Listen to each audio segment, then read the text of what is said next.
Mga tol, ngayong gabi, tagay session tayo kasama mga bilas ko. At nagluto ako ng spicy pork ribs hamonado, pulutan namin. Kaya wag na natin patagalin tong trip na to. Simulan ko na sa pagmamarinate ng 2 kilong pork ribs. Marinate lang natin sa 2 lata ng pineapple juice. Tapos timplahan natin ng toyo, paminta, oyster, at brown sugar. Saka natin halu-haluin. Marinate natin at least 2 hours. Tapos dito naman, sibak na tayo ng sibuyas at bawang. Rekta edis ng kalan, lagay natin tong kawali, lagyan natin ng mantika. Tapos kung uminit, lagay na natin tong bawang. Sunod natin tong sibuyas. Ito yung minarinate natin ng 2 oras na pork hamonado. Ulam pulutan to.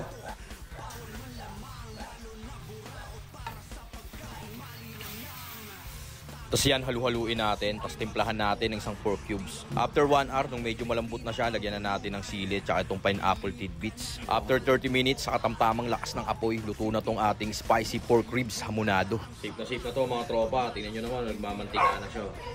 Ulam pulutan to. Sarap sa kanin yan.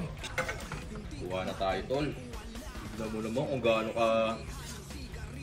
kasolido yung sarsa niya, no? Ito po.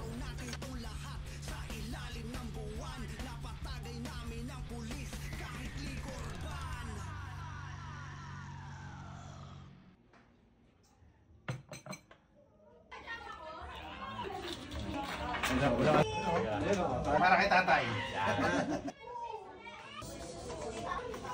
Saturday night puksaan.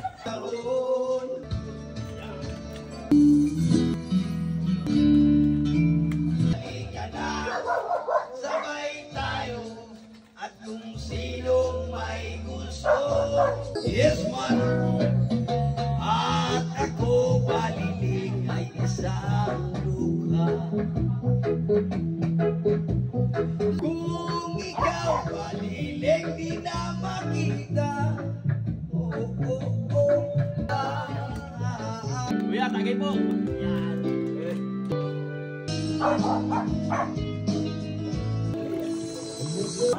Dali pala, ha?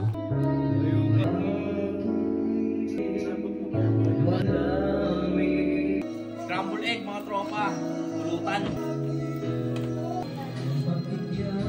Sa akin ko